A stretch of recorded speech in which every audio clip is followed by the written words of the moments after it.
Acidifying agents. GIT में हमने अभी एंट एसिड पढ़ा था और एंट एसिड के पांचों सॉल्ट पढ़े थे। अब अगला एसिडिफाइंग एजेंट्स था। तो ये एसिडिफाइंग एजेंट है क्या भाई? एसिडिफाइंग और एंट एसिड में क्या डिफरेंस है?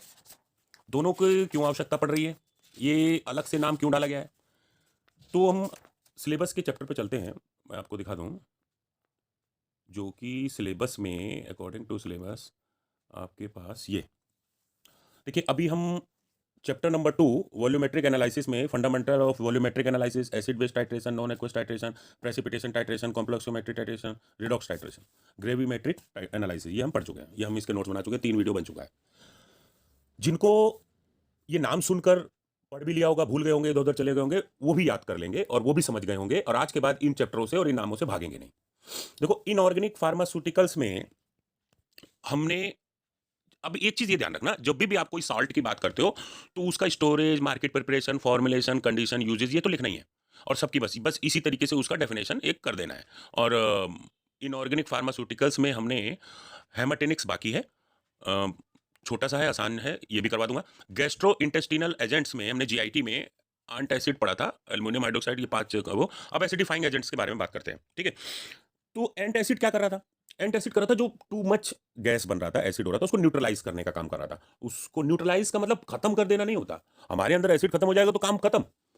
न्यूट्रलाइज का मतलब है जैसे गाड़ी है और गाड़ी को आप चला रहे हैं भाई, गाड़ी को आपने गियर में लगाया पहले और एक रिवर्स गियर होता है। रिवर्स गियर लगाओगे गाड़ी पीछे जाएगी, आगे को करोगे आगे जाएगी। न्यूट्रल पे लिया है तो बिल्कुल न्यूट्रल है, ना आगे ना पीछे।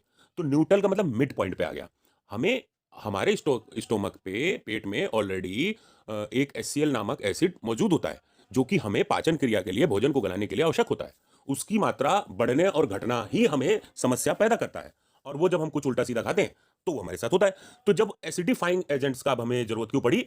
अब हमें एसिड की खोज करनी है, एसिड कम हो जाए, एसिड की मात्रा वो कम हो जाए, पाचन क्रिया हमारी कम हो जाए, लोगों को जो भी खा रहे हैं शरीर में लग नहीं रहा है, सीधा का सीधा पॉट रास्ते से बाहर निकल जाए, फिर उस कंडीशन में हमें एसिडिफाइंग एजेंट की जरूरत पड़ती है।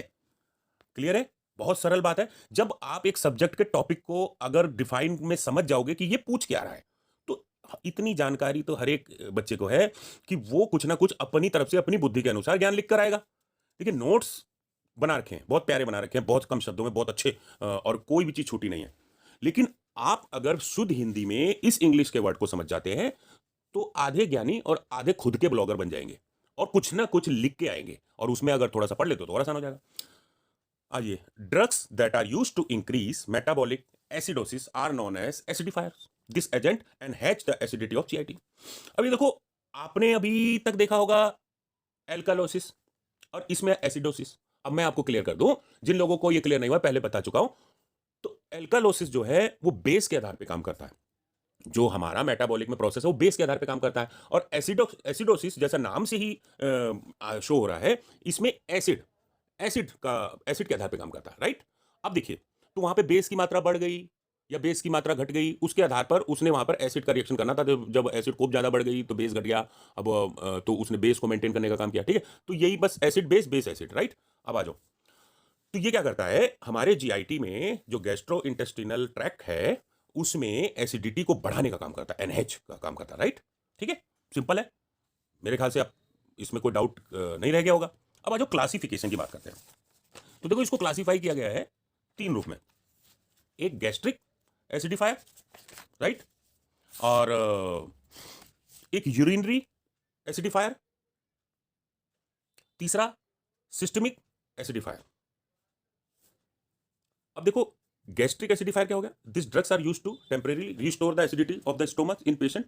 ठीक है, कौन सा जो कि बीमारी है 2 तरह की, एक्लोरहाइड्रिया और हाइपोक्लोरहाइड्रिया। ये 2 तरह की बीमारी का नाम है जो कि एसिडिटी की कमी होने पर उसका नामकरण दे दिया गया है। ठीक है, पेशेंट के उसको एसिडिटी की कमी हो गई, उसके में वो HCl की मात्रा घटने लगी, तो हमें गैस्ट्रिक एसिडिफायर का यूज किया जाता है। सिंपल है। अब देखो, यूरिनरी एसिडिफायर, भाई आप पेशाब में आपने देखा होगा जलन आ रही है, पेशाब ढंग से निकल नहीं रहा है, पेशाब में कमी आ रही है, तो उसमें भी एसिड की मात्रा को रेगुलेट करने का या फिर मेंटेन करने का और उस चीज के ट्रीटमेंट, जो हमारा यूरिनरी ट्रैक्ट है उसके डिसऑर्डर को ठीक करने का यूरिनरी एसिडिफायर। ठीक है। सिस्टमिक क्या हो गया भाई, पूरा सिस्टम जो है मेटाबॉलिज्म का, जो बॉडी का पूरा सिस्टम है, पाचन क्रिया बनाना, बाथरूम जाना, पॉट निकालना, वो जो सारा सिस्टम है, जो काम कर रहा है, जो एल्कलोसिस के बेस पे सिस्टम जो काम कर रहा है, ये देखो, this drug neutralize the alkaline body fluid in patient suffering from systemic alkalosis. ठीक है, जो सिस्टम के एल्कोलोसिस के उसे सफर कर रहे हैं उनके लिए दिया जाता है, सिंपल है। अब देखो, डाइल्यूट हाइड्रोक्लोरिक एसिड क्यों पढ़ रहे हैं? क्योंकि ये हमारे स्टोमक में, पेट में ऑलरेडी प्रेजेंट होता है। अब इसके बारे में थोड़ा सा पढ़ते हैं। तो dilute hydrochloric acid is a solution of hydrogen chloride. Chemical formula क्या हो गया इसका? HCl। ठीक है, अब देखिए, dilute hydrochloric acid is a solution of hydrogen chloride in water. Chemical formula HCl, preparation हो गया, it is found by adding sufficient amount of hydrochloric acid with water in the ratio 137:363। Physical property क्या हो गई भाई? Simple सी बात है, कोई भी सॉल्ट के बारे में आप बात कर रहे हैं, थोड़ी सी उसकी डेफिनेशन लिख दो, थोड़ी सी उसकी प्रिपरेशन लिख दो, और फिर थोड़ी सी उसकी फिजिकल प्रॉपर्टी ले लो, जरूरत पड़े थोड़ी सी केमिकल प्रॉपर्टी दे दो, फिर उसकी मार्केट फॉर्मुलेशन बता दो, उसकी मार्केट बता दो, स्टोरेज बता दो, यूजेस बता दो, बस। अब देखो, कलर क्या है? कलरलेस है। ऑर्डर क्या है? ऑर्डरलेस है। टेस्ट क्या है? एसिड टेस्ट है, एसिडिक टेस्ट है। स्टेट क्या है? लिक्विड है। सोलिबिलिटी क्या है? Soluble in ethanol, methanol and di ethyl ether. ठीक है, ये इसका पूरे पेज का, अगर कुछ छूट रहा हो तो आप ये पूरा पेज स्क्रीनशॉट ले लो। अब आ जाओ, केमिकल प्रॉपर्टीज की बात करते हैं HCl की। Can be used in the preparation of salt of chlorides. ठीक है, साल्ट कुछ बताने की जरूरत तो नहीं है भाई, क्लोराइड के साल्ट को बनाने के लिए। और इसका एग्जांपल क्या है? Sodium chloride. The hydrochloric acid is completely ionized in an aqueous solution. ठीक है, एक्वस सॉल्यूशन में आयोनाइज हो रहा है, such as water, and also act as a strong acid, एक स्ट्रॉन्ग एसिड के रूप में काम करता है। अब इसका स्टोरेज ले लो, it should be stored in well closed container. Uses क्या हो गया? Act as an acidifying agent, reacts with organic bases to form, organic base के रूप में काम करता है, नहीं, ऑर्गेनिक बेस के साथ काम करता है, टू फॉर्म क्या पैदा करता है? HCl। ठीक है, जो कि सोल्यूबल इन वाटर होता है। इट आल्सो हाइड्रोक्लोरिक नहीं, it also use to examine their alkaline property and to remove the basic drugs. It is also used to cure भाई वही वाला एक्लोरहाइड्रिया डिसऑर्डर। ठीक है, जो भी बताया था। ये हमारा एसिडिफाइंग एजेंट का इतना ही है, बहुत सिंपल है, ये आपको याद हो गया। अब शब्द अगला सिलेबस में है एड्सॉर्बेंट्स एंड प्रोटेक्टिव्स। ठीक है, नाम से ही है, एड्सॉर्बेंट किसी चीज का अवशोषक और प्रोटेक्टिव सुरक्षात्मक। ठीक है, तो क्या हमें डिफाइन करना है, क्या समझना है, इसमें क्या बातें हमें बतानी है, थोड़ा सा चलते हैं। Protectives and adsorbents are drug which adsorb intestinal tract. ठीक है, नहीं सॉरी, मैं कुछ और देख रहा था, इंटेस्टिनल टॉक्सिन, बैक्टीरिया एटसेट्रा। ठीक है, तो ये क्या कर रहा है? प्रोटेक्टिव एंड एड्सॉर्बेंट क्या है? ये ड्रग्स है, ये एक तरह की ड्रग्स है जो कि हमारे जो इंटेस्टिनल है, जो हमारे पाचन क्रिया का आंतों का जो ट्रैक है, उसमें हमारे टॉक्सिन, जो टॉक्सिन जहर हैं, जो क्या कहते हैं, दूषित हैं, क्या जहरीले हैं, और बैक्टीरिया है एटसेट्रा वगैरह जो होते हैं, इनको सोख लेता है, एड्सॉर्ब कर लेता है, अवशोष कर लेता है, and give a protective coating, और उसको एक सुरक्षात्मक कवरिंग प्रदान कर देता है। कहाँ? Mucosal wall. म्यूकोसल वॉल वही जो पूरा उसका चैम्बर है ना, उसकी वॉल हो गई, राइट, इंटेस्टिनल की। अब this agent are use to cure mild diarrhoea. ठीक है, हल्का डायरिया होता है तो भी इस एजेंट का यूज किया जाता है। This agent are use to cure mild diarrhoea which may be acute और क्रोनिक। मतलब भाई डायरिया में क्या होता है? दस्त लग जाते हैं मोस्टली, और तेजी से आता है, और थोड़ा थोड़ा आता है, ज़्यादा भी आता है, और क्रोनिक क्या हो गया? समझ लो कि कंटिन्यू हो रहा है, पेट में कुछ है भी नहीं, फिर भी वो थोड़ा सा कुछ गया नहीं कि फिर जा रहा है, वो कंटिन्यू चल रहा है, लंबे समय से है, और समय हो गया, 2 दिन हो गया, 3 दिन हो गया, और वो कर रहा है, तो ऐसे तो इंसान मर जाएगा, बड़ी खतरनाक बीमारी के रूप में होता है, तो इसको सडनली कुछ ना कुछ करना पड़ता है। अब ऐसे में कुछ सॉल्ट हैं जो इस तरह के पेचिस हो गया या दस्त हो गए, उनके यूजेस के लिए हम लोग यूज करते हैं, राइट। तो बिस्मथ सब कार्बोनेट, ठीक है, बिस्मथ सब कार्बोनेट, इसका फार्मूला है BiO2, और ये CO3, इसको फिर मतलब बॉन्ड बनता है। जब हम कोई चीज़ एक लेते हैं तो एक वो वाटर के मॉलिक्यूल्स और कार्बन मॉलिक्यूल्स आपस में उसमें रिएक्शन करके एक बॉन्ड बनाए रखते हैं, तो इसका शॉर्ट फार्मूला हम BiO2 CO3 ले सकते हैं। और ये पूरा वो होता है, क्या कहते हैं, उसको क्या कहते हैं कि मेन ग्राउंड फार्मूला है उसका मेन। अब प्रिपरेशन आ जाओ। It is prepared by dissolving metallic bismuth sub carbonate in 50% nitric acid, then the solution is concentrated. ठीक है, ये इसकी पेज की फोटो खींच लीजिए, अगर कोई चीज छूट रहा हो तो उसे ठीक कर लेना। Again the solution is added to cool solution of sodium carbonate with stearin. ठीक है, कुछ समझाने की जरूरत है, दोबारा से बता देते हैं अगर छूट गया है या नहीं समझ में आया तो। देखो, हम मेटेलिक बिस्मथ सब कार्बोनेट को 50% नाइट्रिक एसिड जो होता है उसमें क्या करते हैं, डिसॉल्व कर देते हैं, तो हमारा सॉल्यूशन कंसंट्रेट हो जाता है। सिंपल सी बात है कि भाई बिस्मथ सब कार्बोनेट को 50% नाइट्रिक एसिड में डिसॉल्व कर दिया, तो हमारा कंसंट्रेटेड क्या हो गया सॉल्यूशन का। अब अगेन द सॉल्यूशन, फिर हमने क्या किया, उस सॉल्यूशन को कूल किया, सोडियम कार्बोनेट विद स्टीयरिन, मतलब स्टीयरिंग मतलब धीरे धीरे चलाते हुए मिलाना। ठीक है, इसलिए मैं देखिए जहां जहां पर आप लोगों को दिक्कत होगी, पहले मैं सोचता हूँ कि ये चीज़ अटकोगे तो वहां पे मैं ऊपर हिंदी में लिख देता हूँ, सोडियम कार्बोनेट विद स्टीयरिन। अब इसका फार्मूले के रूप में दे सकते हो, जैसे 2Bi + 8HNO3, तो क्या हुआ 2Bi। अब इसमें जो NO3 है, सिंपल सी बात है कि एक चीज उसके साथ में चिपके हुए प्रोडक्ट को, ये जैसे ये चीज है, तो इसने क्या किया, Bi ने NO3 को पकड़ लिया। ठीक है, H अलग हो गया। अब 8 बॉन्ड है तो ये 8 बॉन्ड टूटेंगे, और 2 बॉन्ड है तो 2 बॉन्ड को Bi ने लिया और NO3 को अपने साथ ले लिया। अब यहाँ देखो 2NO इधर आ गया क्योंकि 2 बॉन्ड था ना, तो और फिर ये वाटर के मॉलिक्यूल अलग हो गए, 8 बॉन्ड थे ना, तो कुछ बॉन्ड इसमें चले गए, तो 4H2O। सिंपल है, केमिकल फार्मूला ये सब लिखना कोई बड़ी बात नहीं। और अगर आपको फार्मूला लिखने में आसानी है तो आप इस तरीके से फार्मूला लिखा हो, तो आपको लैंग्वेज भी लिखने की जरूरत नहीं है, जो आपको आसान लगे। ठीक है, फिर क्या किया गया, देखो पानी में कैसे कंसंट्रेट कराया जा रहा है, फिर ये क्या बन गया, ये हमारा बिस्मथ सब कार्बोनेट। ठीक है, अब फिजिकल प्रॉपर्टी क्या होती है भाई, व्हाइट होता है, पेल येलो, व्हाइट कलर होता है, टेस्टलेस होता है, ऑर्डरलेस होता है, insoluble in water and alcohol होता है। ठीक है, केमिकल प्रॉपर्टी क्या होगा, react with hydrochloric acid, nitric acid to produce chlorine and nitrate salt with the release of carbon dioxide. ये इसकी रिएक्शन हो गई। Oxide is formed on heating, भाई हीट करने पे ऑक्साइड के फॉर्म में आ जाए। अब यूजेस के लिए आ जाओ, इट इज हाईली वीक। देखिए मैं ये 2-2 3-3 फार्मूला लिखा देता हूँ, यहाँ पे तो एक ही है। अगर इसको लिखाते हो, केमिकल प्रॉपर्टी नहीं भी लिखते हो 1% को, तो भी कुछ दिक्कत नहीं है। आपने एक उसका प्रिपरेशन लिख दिया है, फिजिकल प्रॉपर्टी लिख दिया है, फिर सीधा यूजेज स्टोरेज लिख देते हो तो भी चलता है। It is highly weak antacid and is used as an antacid. ठीक है, वीक एंटासिड है इसीलिए ये एंटासिड के रूप में यूज होता है। Oxide is form on heating, it is highly, वापस आ गया क्या मुझे में, नहीं, it is highly weak antacid and is use an antacid, used as protective and adsorbent. भाई सिंपल सी बात है, हम पढ़ क्या रहे हैं, हम प्रोटेक्टिव पढ़ रहे हैं, एड्सॉर्बेंट पढ़ रहे हैं।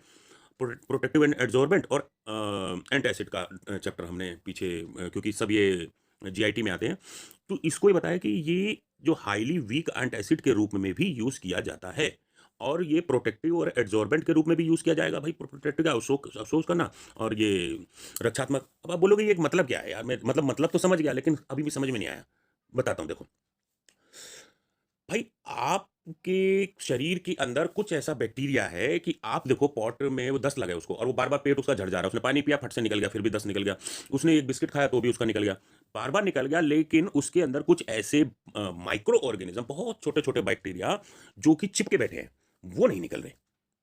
ऐसे केस में हम एड्सॉर्बेंट का यूज करते हैं। क्यों?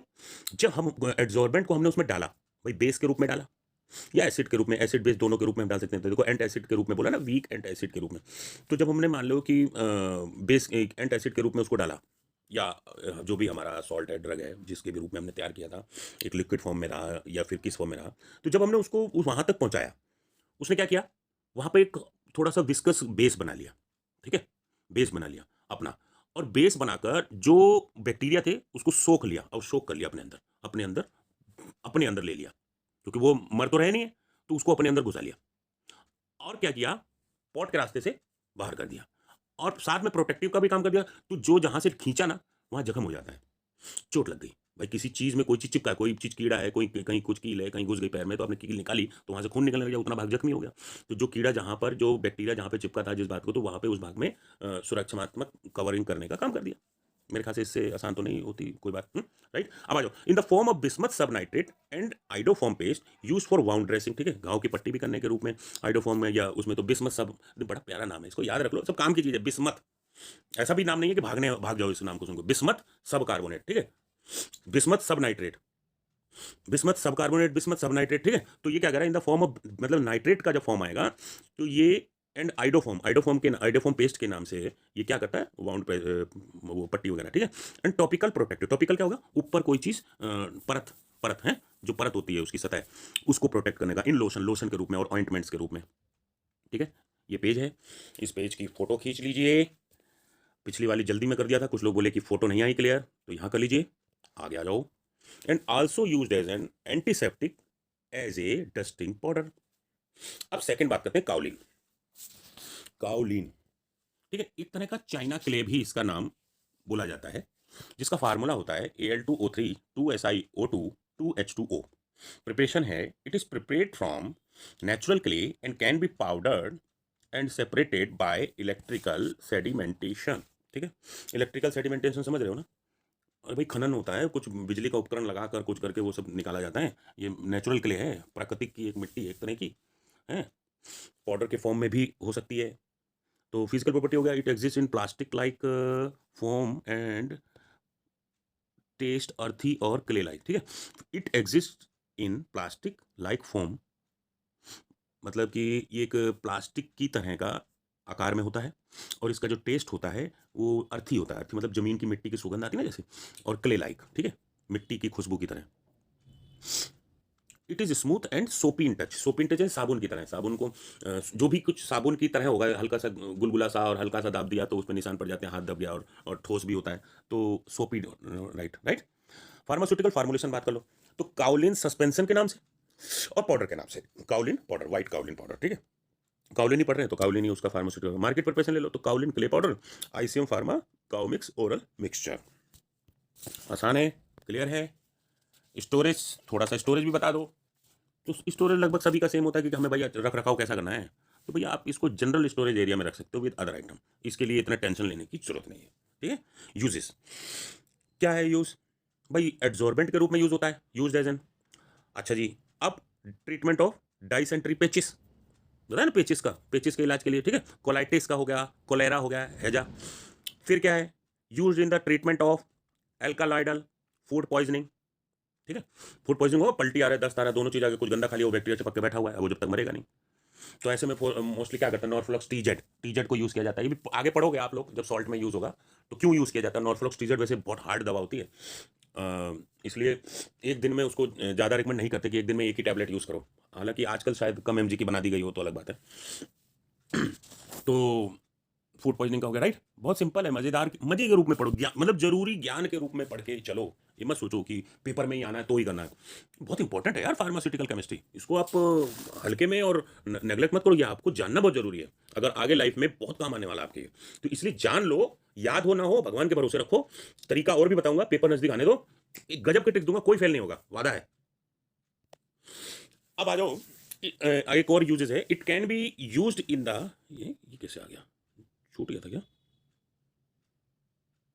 पॉइजन, कैसे छूट गया, कहाँ की कटिंग रह गई ये, यूजेस हो गया, पॉइजन, ठीक है, यहां तक आ गया। इसके बाद, हाँ इसके बाद ठीक तो है, आ गया जी ये, it can be use in the preparation of tropical agents such as cosmetic preparation, dusting powder etcetera, ठीक है। अब बात करते हैं कैथेटिक्स। कैथेटिक्स का